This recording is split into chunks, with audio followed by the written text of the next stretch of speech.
o cuándo es recomendable realizarlo. En sí, se recomienda entre el tercer y el séptimo día de nacido. Si es que no puede ser posible en este tiempo por diversos factores, se recomienda realizarlo sí o sí antes de que cumpla los 30 días de nacido. Cómo se realiza, mis compañeros lo van a explicar a más detalle, pero en sí es un procedimiento sencillo. Un personal especializado toma 5 gotas de sangre en el talón del pie del recién nacido en un papel filtro especial.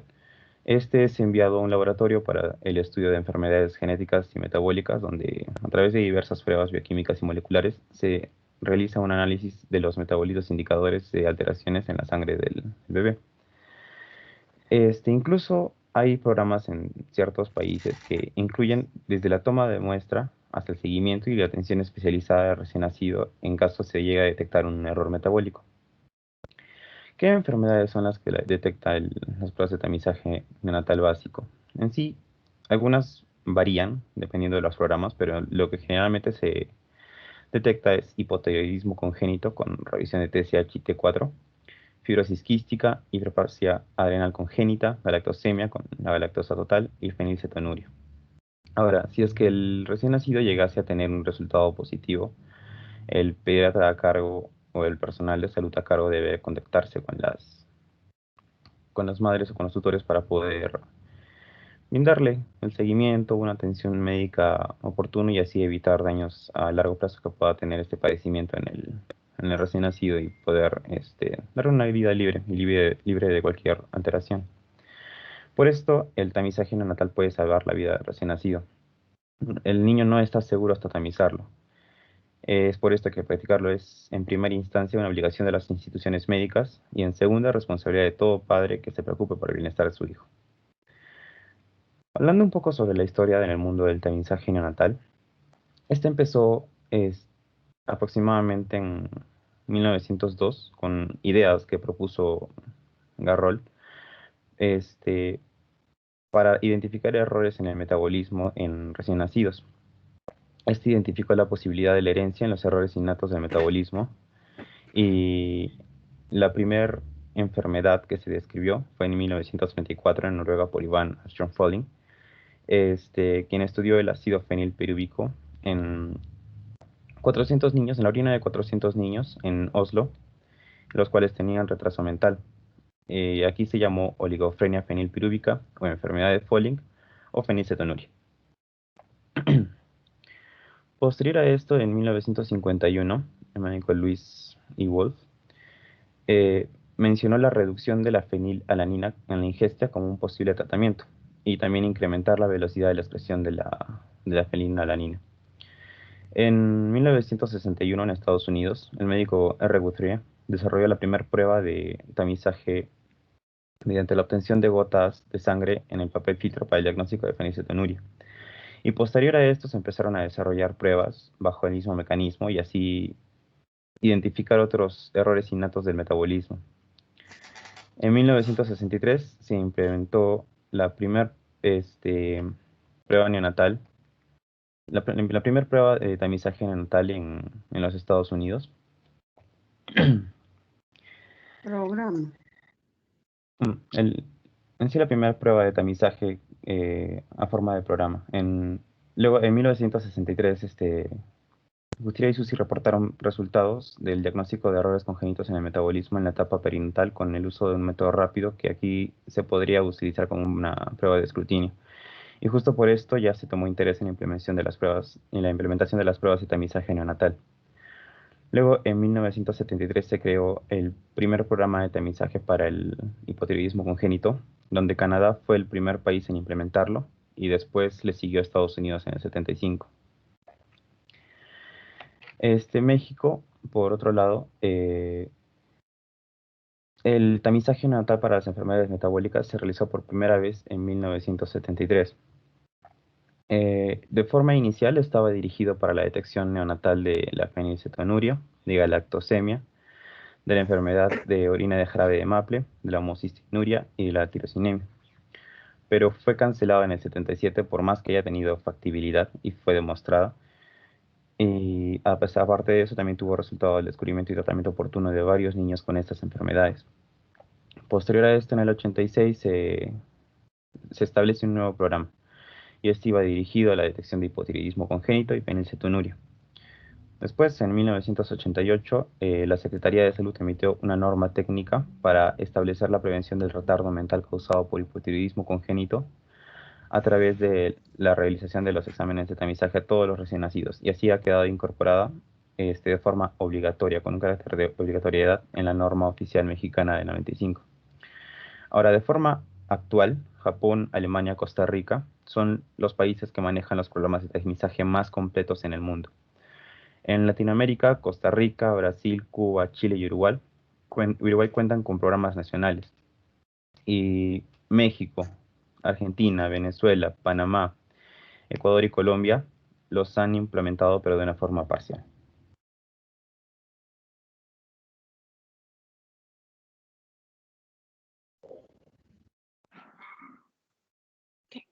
Continuando con la exposición, ahora hablaremos un poco sobre la historia del tamizaje neonatal en Latinoamérica. Como mencionamos hace un ratito, en Latinoamérica, Costa Rica, Brasil, Cuba, Chile y Uruguay tienen muy buenos programas que tienen coberturas mayores del 90% de neonatos en sus naciones, mientras que México, Argentina, Venezuela, Panamá, Ecuador y Colombia lo han implementado en forma parcial. Entonces, si queremos tomar un referente de Latinoamérica, sería Costa Rica, que en el 2007 alcanzó una de las coberturas de tamizaje neonatal más altas del mundo, con una cifra de 98.9%. En este país, el Programa Nacional de Tamizaje Neonatal y de Alto Riesgo se inició en 1990 con la detección de 3 enfermedades: hipotiroidismo congénito, fenilcetonuria y la enfermedad de la orina y el jarabe de arce. En 2002 se agregó el tamizaje para 2 enfermedades más, que era galactosemia e hiperplasia suprarrenal congénita, y posteriormente en el 2004 se logró incorporar 13 enfermedades más, que incluyeron 5 defectos de beta-oxidación y 8 acidemias orgánicas. Entonces, como vemos, Costa Rica realmente tiene un programa de tamizaje neonatal muy completo. Y bueno, en el 2005 se incorpora el análisis de anemias hereditarias con la detección de 6 defectos de hemoglobinopatías, siendo un total de 24 enfermedades detectadas, con una inversión de $18 americanos por cada recién nacido. Y esto demuestra que con esfuerzo, voluntad política y trabajo conjunto se puede lograr un programa de tamizaje neonatal exitoso. Ahora, si hablamos de la historia del tamizaje neonatal en Perú, todo empieza en el Perú cuando el MINSA en el año de 1997 emitió una resolución donde se resuelve declarar el tamizaje screening para el diagnóstico de hipotiroidismo congénito de uso necesario en todos los servicios de neonatología a nivel nacional. Y en este contexto fue el Hospital Edgardo Rebagliati Martins en el año 2002 el primer establecimiento de salud en iniciar el tamizaje neonatal en su institución.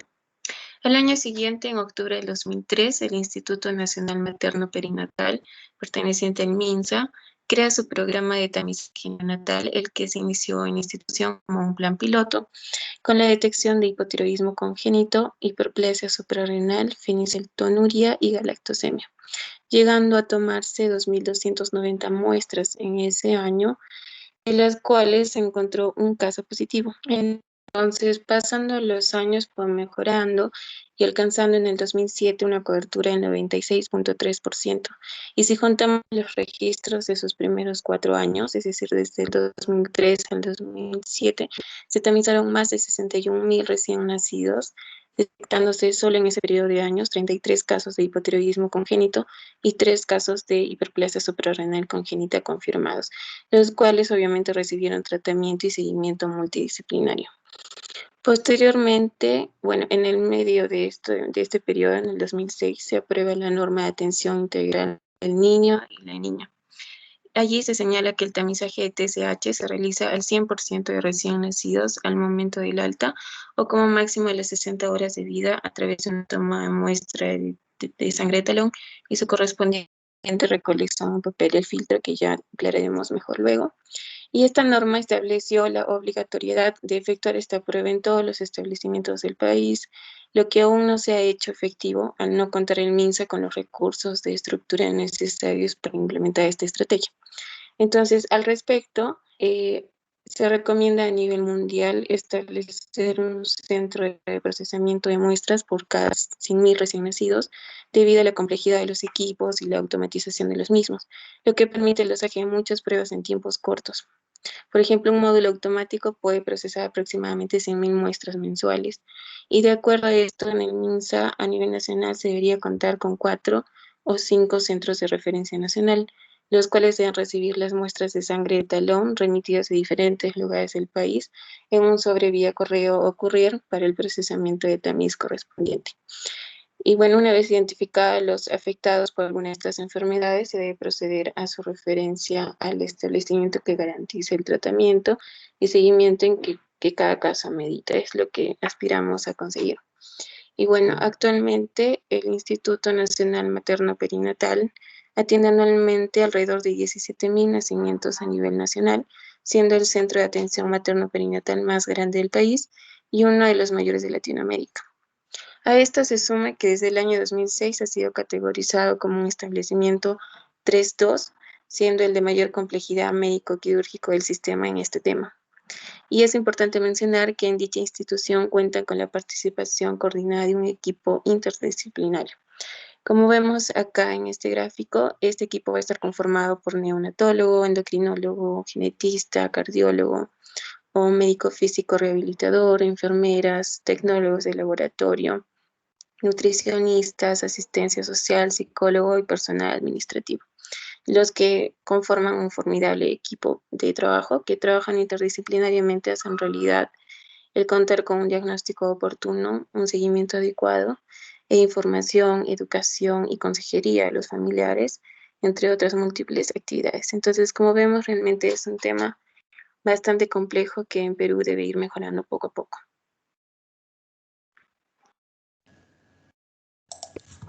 Bueno, continuando un poco y hablando sobre cuándo y a quiénes tomar la muestra, un poco más especificando y ahondando en los temas legales, pues esto está mucho más detallado en el artículo que publicó el Diario El Peruano en el año 2013, cuando se estableció y se declaró la ley del tamizaje neonatal universal. Entonces, vamos a hablar un poco del marco legal, ¿no? Mediante la Ley 29885 se ha declarado de interés nacional la creación del programa de tamizaje neonatal universal, que permite detectar anomalías o enfermedades de recién nacido con la finalidad de brindarle un tratamiento oportuno, contribuyendo a disminuir la morbilidad, discapacidad y mortalidad infantil. Esta ley se publicó en el año 2013 y abarca los aspectos específicos para regular el tamizaje neonatal en nuestro país, aunque, como ya hemos visto en la historia, previamente ya habían indicios de las pruebas de tamizaje neonatal. En el artículo 2 indica que la ley establece como objetivos de tamizaje neonatal universal promover la atención integral de la salud desde la etapa neonatal con la finalidad de disminuir, como ya hemos dicho antes, la morbilidad, discapacidad y mortalidad infantil, garantizando el derecho del recién nacido a la valoración de sus capacidades físicas para el tratamiento especializado y oportuno de anomalías y enfermedades congénitas, promover la información e involucramiento de los padres en la corresponsabilidad de la atención y control de la salud de sus hijos desde el nacimiento. Entonces, ¿esto qué tiene que ver con a quiénes tomar un tamizaje neonatal? Solo vamos a tomarle a los niños, bueno, a los recién nacidos que tengan antecedentes y que puedan presentar riesgo. Solo vamos a tomarle a los que pagan su SIS o los que tienen su seguro social. Pues no, básicamente comencemos con que las entidades que están sujetas al reglamento que se formuló en esta ley son cualquier institución del sector salud, pública o privada, y cualquier establecimiento del sector salud que brinde o financie atención a gestantes y a recién nacidos, y esto hasta los 28 días de vida, que es un aspecto importante que lo vamos a tocar un poco después. Entonces, pasemos al siguiente punto. Ya, todas las entidades que atienden partos y a recién nacidos tienen que hacer el tamizaje neonatal. El nivel operativo del programa va a estar constituido por establecimientos de salud público y privados. Igual, pero esto está un poco más relacionado a que los fondos se van a proveer por las gerencias regionales de salud. La población objetivo va a ser cualquier recién nacido en todo el territorio nacional. Y esto incluye a los recién nacidos de extranjeros, pero que hayan nacido en el Perú. Entonces, la mayoría de inmigrantes venezolanos, sean documentados o no, están amparados bajo esta ley a que sus hijos puedan ser evaluados mediante el tamizaje neonatal. Y no olvidar que es dentro de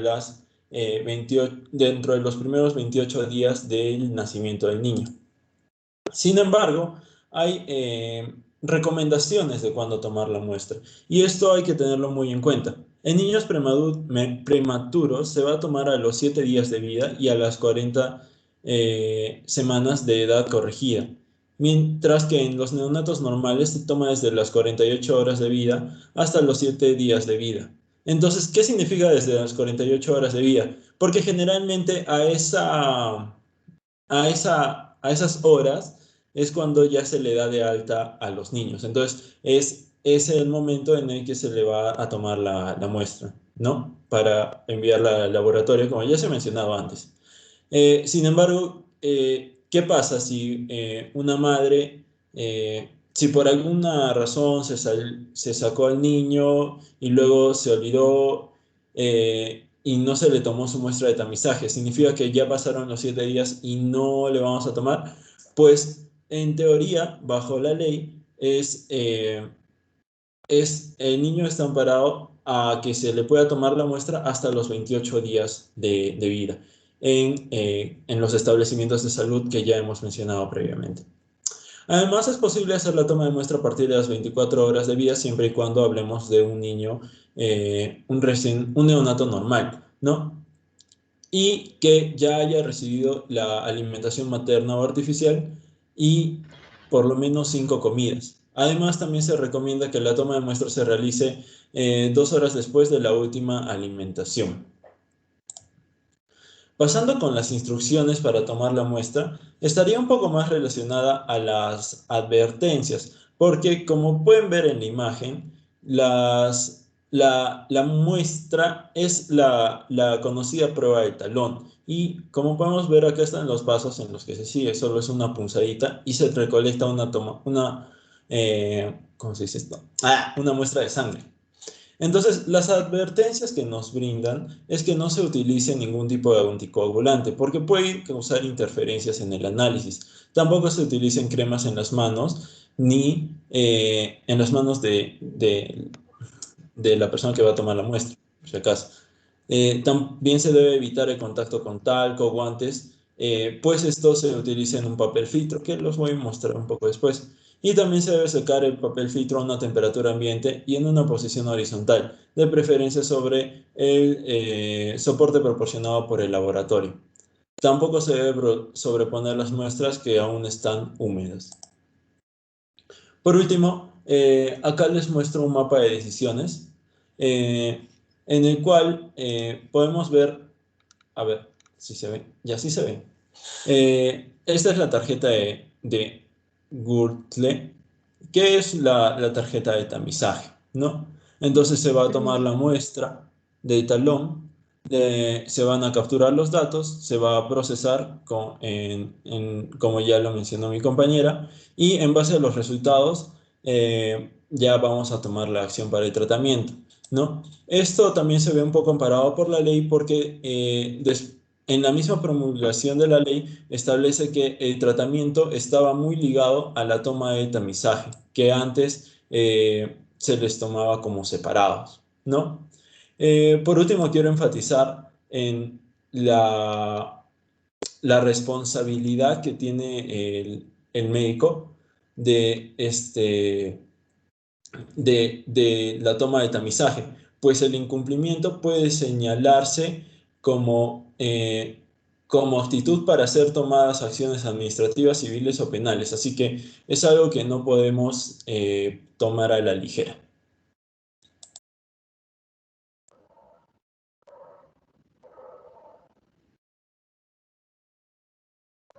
Bien, ahora vamos a continuar con el tamizaje en diferentes partes del mundo. Vamos a empezar aquí con lo que es el tamizaje en Estados Unidos.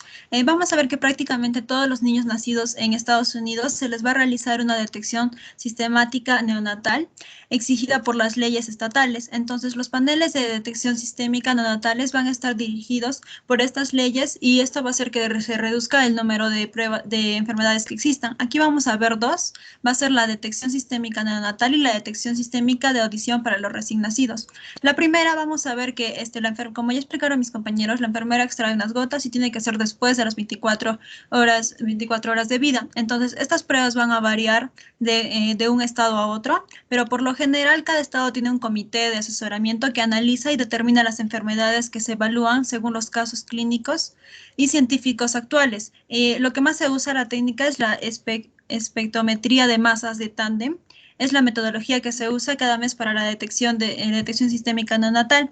Esta técnica es muy especial, ya que va a detectar más de 50 enfermedades en una muestra de sangre. Va a estar incluidas enfermedades metabólicas, endocrinológicas, pulmonares y enfermedades de la hemoglobina.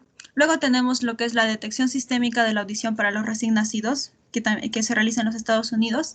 Aquí se realiza cuando el bebé ya tenga 24 horas de vida y antes de que se le dé del alta en el hospital. Es un procedimiento rápido e indoloro que se realiza a través de uno de los siguientes métodos. Uno tenemos que es las emisiones otoacústicas y el otro es la respuesta automática en estímulo auditivo cerebral. Vamos a ver que se le coloca al bebé unos tapones en los conductos auditivos o unos audífonos en los oídos y este se va a utilizar una computadora para medir las reacciones del bebé al sonido. Entonces, la prueba de las emisiones otoacústicas mide la respuesta del oído interno del bebé al sonido, mientras que la segunda prueba lo que hace es medir la respuesta cerebral. Entonces se realizan cuando el bebé está dormido y no va a percibir este procedimiento. Si el bebé pasa a la detección sistémica auditiva, significa que la audición del bebé se encuentra dentro de los parámetros normales al momento de la prueba. Y estas dos se va a realizar en diferentes programas en varios estados. Y vamos a ver aquí que se encuentra en Columbia, en Maryland, Nueva Jersey, Nueva York, Pensilvania, Virginia y Virginia del Oeste. Luego vamos a continuar con lo que es el tamizaje neonatal en Europa. Aquí esta situación es especial, ya que vamos a ver que el tamizaje neonatal para el hipotiroidismo congénito va a constituir en un requisito obligatorio en los programas de cribado de todos los miembros de la Unión Europea. Puede tener pequeñas excepciones, pero esta es la regla. Y vamos a ver aquí, importante, que la fenilcetonuria es la enfermedad más representada en estos programas. Aquí vemos que el proceso del tamizaje no constituye, en Alemania, como ya mencioné, hay unas excepciones, en Alemania no constituye una obligación legal, sino más que todo es una recomendación a los padres del recién nacido y quienes también, esto es importante, el consentimiento informado. Vamos a ver aquí que las muestras, una vez que se analizan, se destruyen al cabo de 3 meses, a diferencia de lo que sucede en otros países como Austria, que estas la conservan durante 15 años de vida hasta que las destruyan. Entonces, la política adoptada en Alemania es que limita el análisis por la espectrometría de masas de tándem, que es la técnica que les mencioné que usaba más Estados Unidos, a solo aquí en Alemania solo se hacen unas transiciones iónicas específicas, lo que se hace mediante funciones de barrido, de reacción múltiple, también por biomarcadores de las enfermedades propuestas, y más que todo lo que se hace aquí es que va a delimitar para que se haya la detección de muchas más enfermedades y no se aprovecha al 100% lo que puede darnos esta técnica. También vemos que en Austria y en Dinamarca destacan por una mayor incorporación de enfermedades en sus programas de tamizaje, por la espectrometría de masas de tándem. En el Reino Unido y en Suecia van a abogar por un enfoque más restrictivo a solo las enfermedades más importantes. En Suecia, lo que se hace es se considera solamente estos marcadores de tamizaje en rutinario, pero también existe la posibilidad de obtener por el aminoácido tirosina, la hexanoilcarnitina y la desenoilcarnitina en caso posible del resultado. Luego se aumenta la especificidad y la sensibilidad, pero estas son las enfermedades más importantes. Otro caso también importante es que en España las comunidades autónomas determinan en forma independiente las enfermedades y los procedimientos de tamizaje en sus respectivos programas, y entre ellas vamos a ver que se observan diferencias no solo tecnológicas, sino también financieras y de gestión sanitaria, ya sabemos por la economía que tiene, el problema de economía que tiene España. Y esto es importante, que la única enfermedad que se detecta en todas las comunidades va a ser la fenilcetonuria, como mencioné, es una de las enfermedades más importantes. Y aquí tenemos una relación de las enfermedades que están incluidas en algunos programas de los cribados neonatales europeos, que es la hiperfenilalaniniemias, el hipotiroidismo congénito, que es tan importante aquí también en nuestro propio país, la galactosemia, la hiperplasia suprarrenal congénita, las hemoglobinopatías, la deficiencia de biotirosina, la enfermedad del jarabe de arce o de Maple, la homocistinuria, la fibrosis quística, los defectos de la beta oxidación de los ácidos grasos de la cadena media y la tirosinemia. Otra compañera va a explicarlo esas enfermedades más a fondo. Aquí solo las vamos a mencionar por este momento. Y luego mencionamos lo que es el tamizaje neonatal en Perú, para más o menos hacer una comparación de todos los a nivel mundial. Aquí, como ya mencionó, vamos a ver que el Instituto Nacional Materno-Perinatal anualmente atiende alrededor de 17.000 nacimientos, siendo el centro de atención materno-perinatal más grande del país y uno de los mayores de Latinoamérica. Como ya mencionó, que la medición de la TSH es considerada de manera obligatoria en el 100% de los recién nacidos. Esto es por una ley, pero aquí sabemos en los problemas que ocurren en el MINSA, y así que por problemas de recursos esto no se podría hacer, pero por una ley debería hacerse. El programa de este instituto es el pionero en el MINSA en el desarrollo y el mantenimiento efectivo de la detección precoz y el manejo especializado del hipotiroidismo congénito y de la hiperplasia suprarrenal congénita. Lo que hacen es dosando la TSH y la 17-hidroxiprogesterona. En Perú se realizan diferentes tipos de servicios y cada uno tiene un costo diferente. Sabemos que el servicio básico de tamizaje neonatal va a incluir lo que es el hipotiroidismo congénito, la hiperplasia suprarrenal congénita, la fenilcetonuria y la fibrosis quística. Y luego habiendo otros estudios estudios complementarios adicionales, y otro que es más caro, que es un análisis genético molecular por secuenciamiento de próxima generación. Entonces, esta prueba es fundamental porque permite detectar tempranamente a los niños que tienen daños, porque pueden ser reparables, y van a mejorar de esta manera al detectarlas a tiempo su crecimiento y su desarrollo. Aproximadamente en el Seguro Social se realizan 600 tamizajes a los recién nacidos por día, con una inversión de 120 soles por cada prueba. Así que ahora vamos a ver las comparaciones con los datos que hemos expuesto. Vamos a ver las similitudes que ocurren en el mundo. Una importante es que cuando se tiene que realizar el tamizaje al recién nacido, así como en Estados Unidos, en Europa y en nuestro país, lo importante es hacer esta muestra a partir de las 24 horas de vida. Una vez que el recién nacido esté con alimentación materna o artificial, y después de al menos las cinco comidas. Entonces se recomienda que esta muestra se realice después de 2 horas de la última alimentación, siendo en muchos de estos casos una detección sistémica neonatal exigida por las leyes estatales. También vemos que tenemos que mencionar que las enfermedades más importantes incluidas en todos los programas de tamizaje a nivel mundial van a ser la hiperplasia suprarrenal congénita, la fenilcetonuria, la fibrosis quística y la galactosemia, el hipotiroidismo congénito también, siendo estas importantes en los lugares que ya mencioné. Ahora, también tenemos la otra lista de las enfermedades, como es la enfermedad del jarabe de arce, la deficiencia de biotirosinasa y la tirosinemia. Y por último, vamos a mencionar que el país que tiene el mejor sistema de tamizaje de los recién nacidos es Estados Unidos, teniendo esta técnica de sistémica neonatal, que es la espectrometría de masa de Tablet.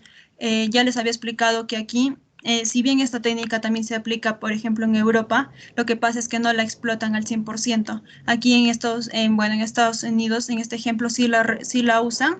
Entonces aquí nos va a detectar más de 50 enfermedades con una sola muestra. Y también lo que hacen la detección sistémica de la audición para los recién nacidos. Y también, como esto está apoyado por leyes estatales, así que lo hace de modo obligatorio, considerándose el mejor sistema de tamizaje del mundo, el de Estados Unidos.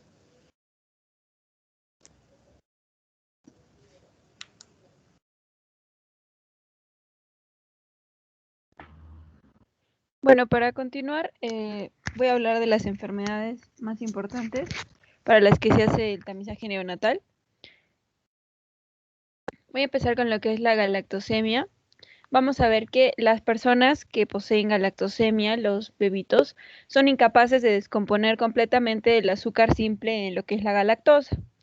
La galactosa compone la mitad de la lactosa, el azúcar que vamos a encontrar en lo que es la leche. Esta es una enfermedad hereditaria. Entonces, si un bebé tiene galactosemia y se le da la leche, los derivados de la galactosa se van a empezar a acumular en lo que es su organismo.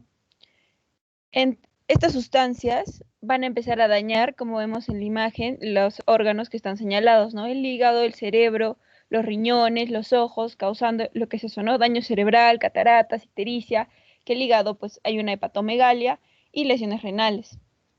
Las personas que tienen galactosemia no pueden tolerar ninguna forma de leche, ni la humana ni la animal, y pues tienen que ser muy cuidadosos al consumir otros alimentos que puedan contener lo que es la galactosa.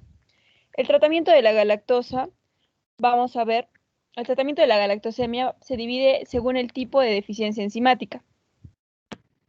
Aquí vamos a ver que se basa principalmente en un estricto control dietético. Existen 3 formas de la enfermedad.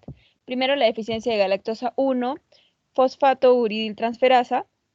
Esta es la galactosemia que es clásica, es la forma más común, pero también es la más grave. Ahí podemos verla encima en el gráfico del lado derecho. La deficiencia de la galactosa sinasa y por último la deficiencia de la galactosa 6-fosfato-epimerasa. Luego vamos a pasar a hablar sobre lo que es la fenilcetonuria, que como ya mencionó Les y Andrea, es una de las enfermedades más importantes y bueno, también la primera que se empezó a estudiar para hacer el tamizaje. Esta también es una enfermedad hereditaria. Ambos padres deben transmitir una copia defectuosa del gen para que el bebé pueda padecer la enfermedad, ahí como vemos en el gráfico del lado izquierdo. Es decir, tiene un patrón de herencia autosómico recesivo. Los bebés que tienen fenilcetonuria van a carecer de una enzima denominada fenilalanina hidroxilasa. Esta es necesaria para descomponer lo que es el aminoácido esencial llamado la fenilalanina, la cual se va a encontrar en los alimentos que contienen proteína. Al no poder descomponerlo, se va a traducir en incapacidad de sintetizar el aminoácido tirosina a partir de la fenilalanina en el hígado. Sin esta enzima, los niveles de fenilalanina se van a empezar a acumular en el cuerpo. Y esta acumulación lo que va a hacer exactamente es dañar el sistema nervioso central y ocasionar daño en el cerebro. Como podemos ver justamente lo que les explicaba en el gráfico que está en el lado derecho. Una opción de tratamiento es proporcionar solamente la cantidad de fenilalanina que se necesita para el crecimiento y la reparación de los tejidos. También se acompaña esto con la reducción de la cantidad de fenilalanina con dietas en las cuales las proteínas se van a sustituir por una costosa médula de aminoácidos puros. Esto nos sirve para que se mantengan en el cuerpo en un nivel de concentración que pueda tolerar. La siguiente enfermedad, también ya hablaron un poquito mis compañeros, la hiperplasia suprarrenal congénita. Aquí vamos a ver que, bueno, primero hay que recordar que el ser humano tiene 2 glándulas suprarrenales. Cada una se va a encontrar, como ya sabemos, en la parte superior de cada riñón. Estas glándulas van a producir hormonas, como lo es el cortisol y la aldosterona, que van a ser esenciales para la vida. Las personas que poseen lo que es hiperplasia suprarrenal congénita van a carecer de una enzima que la glándula suprarrenal necesita para la producción de las hormonas. Y consecuentemente esto va a causar desequilibrios en los niveles de sodio y potasio. Los niños que padecen hiperplasia suprarrenal congénita clásica pueden sufrir, primero, una deficiencia en la producción de cortisol, tanto en la forma como pérdida de sal, como en la forma virilizante. Ahora, una deficiencia en la producción de aldosterona, en la forma como pérdida de sal, y la otra manera sería la producción excesiva de las hormonas sexuales. Las sexuales masculinas, los andrógenos, como la testosterona. Esto va a ocasionar que haya una aparición temprana o inapropiada de lo que son las características sexuales masculinas. Los signos y síntomas que vamos a encontrar de la hiperplasia suprarrenal congénita clásica en los lactantes van a ser que en las niñas vamos a ver que hay un agrandamiento del clítoris o los genitales que parecen más masculinos que femeninos, lo que se va a llamar genitales ambiguos al momento del nacimiento. Luego también vamos a ver una enfermedad importante relacionada con la deficiencia de cortisol, aldosterona o ambos, que va a ser la crisis suprarrenal, que puede poner, como ya sabemos, lo que es en riesgo la vida del neonato. Los signos y síntomas de la hiperplasia suprarrenal congénita en los niños y en los adultos, además también van a comprender lo que es la aparición muy temprana del vello púbico y un crecimiento rápido durante la infancia, pero estatura final mucho más baja que la media. Por último, tenemos lo que es el hipotiroidismo congénito. Esta enfermedad va a estar ocasionada por una formación inadecuada de la glándula tiroides del bebé, la cual no va a producir adecuada cantidad de hormona estimulante de la tiroides, de TSH. Esto va a ocurrir cuando los niveles de la hormona tiroxina son muy bajos y ocasionan daños en el desarrollo del cerebro. La principal consecuencia de esto va a ser el retraso mental. Durante la primera semana de vida, por lo general, no es fácil que detectemos los síntomas del hipotiroidismo congénito. Sin embargo, a veces, cuando el hipotiroidismo es bastante grave, pueden presentarse los siguientes síntomas. Puede haber una alimentación deficiente, el niño puede tener sueño excesivo, el llanto puede ser débil, estreñimiento y hasta ictericia. Vamos a ver ictericia prolongada después del nacimiento. El tratamiento de esto va a consistir más que todo en la administración de la hormona tiroidea en forma de píldora, un medicamento pues, que vamos a conocer como la levotiroxina. Muchos niños necesitan también tratamiento de por vida.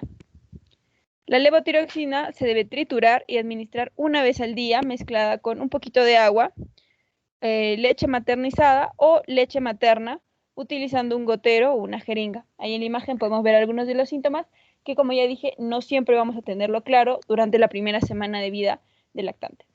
Eso sería todo. Gracias.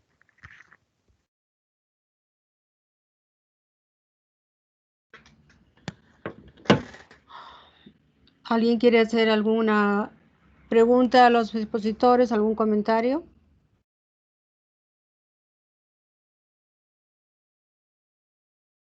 Nadie. Bueno, se les da las gracias a sus compañeros que han presentado este seminario de tamizaje neonatal. Era importante revisar la historia del tamizaje desde cuando se inició, que se sospechó, ¿no?, de estas enfermedades metabólicas en Noruega, en Oslo, en una familia de que todos los hermanitos presentaban retraso mental, ¿no? Y que al final pues fallecían. En cuanto al estudio de la espectrometría de masas de tándem, que puede detectar hasta 50 enfermedades con una sola muestra de sangre. Acá en Latinoamérica, donde se encuentra este aparato, que es demasiado caro, es en Brasil. Es el único país que cuenta con este aparato para dosaje, ¿no? Nosotros hacemos, bueno, lo que tenemos a la mano. Y hay que resaltar también que Costa Rica, un país latinoamericano, bueno, un país de centroamericano, está dentro de los primeros, ¿no?, que lleva adelante este programa de tamizaje, con cerca de 98-99% de cobertura. Lamentablemente acá en el Perú, por problemas de falta de insumos, a veces se corta el programa, ¿no? Yo que trabajo en la seguridad social, bueno, desde 2002 ya nos capacitaron para realizar tamizaje neonatal. Inicialmente en la seguridad social se hacían solamente 2 enfermedades, que era el hipotiroidismo congénito y la hiperplasia suprarrenal congénita. Posteriormente, en el 2006, otra nueva directiva de la seguridad social, se implementaron 2 enfermedades más, que es la fenilcetonuria y la galactosemia. No se ha agregado acá al programa de la seguridad social la fibrosis quística, no sé si en la que se llama en el MINSA lo estén realizando realmente, porque en el papel pueden quedar muchas cosas. En Europa realizan pues también el tamizaje para fibrosis quística, porque esta patología es bastante frecuente en la raza blanca, ¿no? Con compromiso pulmonar. Entonces, lo que les quería mencionar es que cuando se toman las 4 gotas de sangre acá para el tamizaje neonatal que se hace acá en la Seguridad Social, son las tiras estas de Guthrie de 4 redonditos, ¿no? Y la gota tiene que, digamos, ser una gota gorda, como se dice, gruesa, que debe caer bien en el círculo. Si la enfermera toma una gota pequeña y la hace caer y después toma otra gota y la hace caer sobre la otra gota, el sistema, el laboratorio ya no lo va a leer, ¿no? Y nos lo van a reportar como mala muestra. Entonces, en el hipotiroidismo congénito, para hacer el diagnóstico, tenemos que hacer el estudio de la TSH, no se olviden, TSH. Y los valores de referencia son que debe ser menos de 7.8 microunidades por mililitro. Menos de 7.8. Si es más, si el resultado que nos informan, generalmente el resultado es por internet, nos informa que decir porque está en 15, en 10, lo que se hace es repetir la muestra e inmediatamente tenemos que hacer la conexión con el conseguir. Sí o sí, aunque sea con adicional, están obligados los endocrinos a darnos un turno para este paciente y tiene que empezar el tratamiento como lo ha mencionado su compañero. En el caso de que nos salga en la hiperplasia suprarrenal congénita, teníamos que hacer el dosaje de la 17 hidroxiprogesterona, ¿no? Y supongamos que tiene que estar en los valores menos de 15 nanogramos por mililitro. Si es que sale un poco más elevado, 20, 21, ya este niño tiene que recibir tratamiento. Generalmente a veces hacen confirmar la muestra, es lo que he visto en mi hospital, y se manda al endocrino para su manejo, ¿no? El manejo generalmente de la hiperplasia suprarrenal congénita pues tiene que ser con la fluoralfa, ¿cómo se llama esta? Progesterona y los corticoides, ¿no? O también darle, por decir, en su lechecita 0.5 a 1 gramos de cloruro de sodio. Los corticoides en este caso se dan 15 a 20 miligramos por metro cuadrado de superficie corporal. En el caso de que, digamos, tengamos un resultado de la galactosemia, tenemos que analizar un producto de la galactosa y que esta debe estar por debajo de menos 10 miligramos por decilitro. Si está más elevada, pues tenemos que sospechar o confirmar que tiene la enfermedad de galactosemia.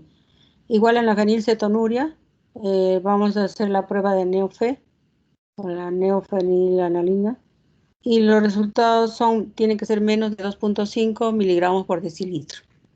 Esos son los valores referenciales que maneja la Seguridad Social.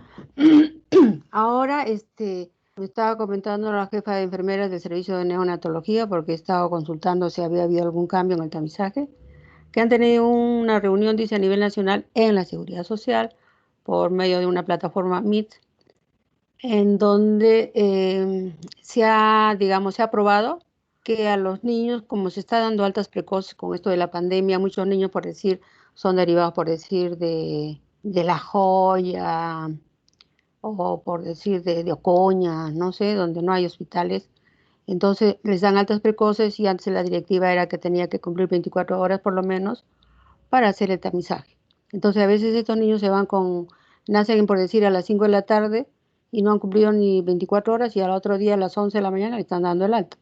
Entonces para evitar que se escapen, digamos, que no se logre la cobertura de estos niños, se ha autorizado a nivel nacional en la Seguridad Social hacer el tamizaje apenas le den el alta, o sea, de repente a las 12 horas, a las 15 horas, ¿no? Ya el niño ha tomado por lo menos 3, 4 tomas de leche.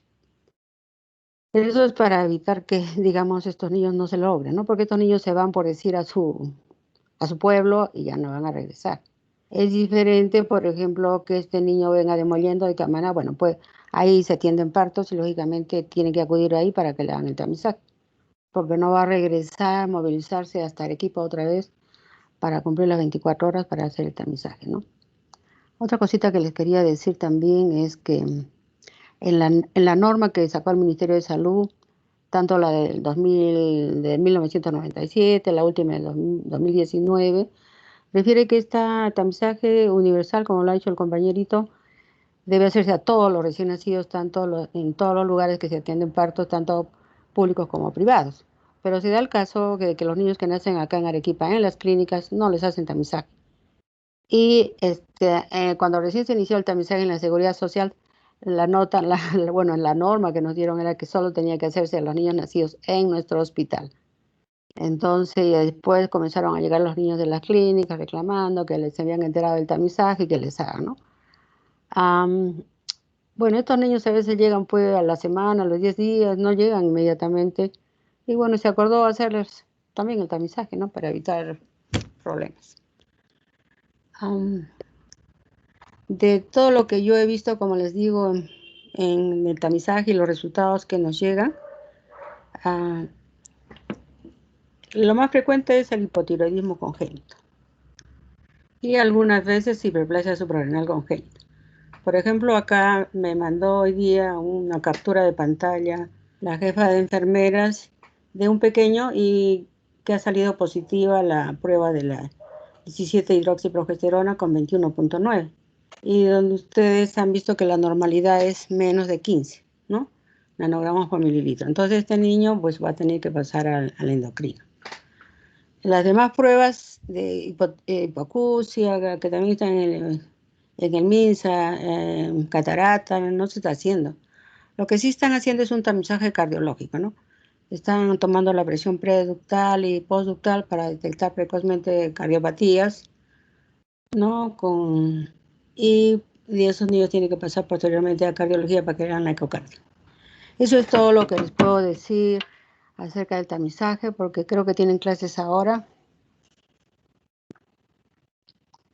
Y como han manifestado bien sus compañeros también, pues en Europa, porque probablemente era más frecuente, la fenilcetonúrica siempre la tienen en primera opción, porque también altera, como lo han visto, el cerebro, produce retraso mental, el corazón, los riñones, el hígado, ¿no? Entonces, por las alteraciones que puede presentar en los niños afectados con esta patología, por eso es que me imagino le hacen casi en todos los países europeos, igual que el hipotiroidismo que está relacionado con retrasos mental, ¿no? Y como dicen en España, cada comunidad es independiente porque maneja su propio presupuesto. Es igual que en Estados Unidos, cada estado maneja su propio presupuesto, entonces cada estado tiene diferente cantidad en un estado hacen de repente 12, en otro 20, en otro 30. No es así que en todos los estados hagan la misma cantidad de tamizaje de enfermedades, ¿no? Tanto metabólicas, endocrinólogos, etcétera, etcétera. Bueno, eso es todo. ¿Alguna pregunta quieren hacer al respecto?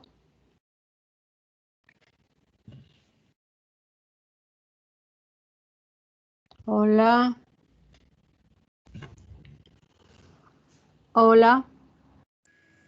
Hola, doctora. Ya no Creo que están. no. Bueno, los felicito a los que han presentado el tamizaje. Yo creo que han satisfecho todas las expectativas de sus compañeros y yo les he complementado lo que les ha faltado un poquito en cuanto a los valores para hacer el diagnóstico y la experiencia personal que tengo, ¿no? Así que gracias, nos vemos el día viernes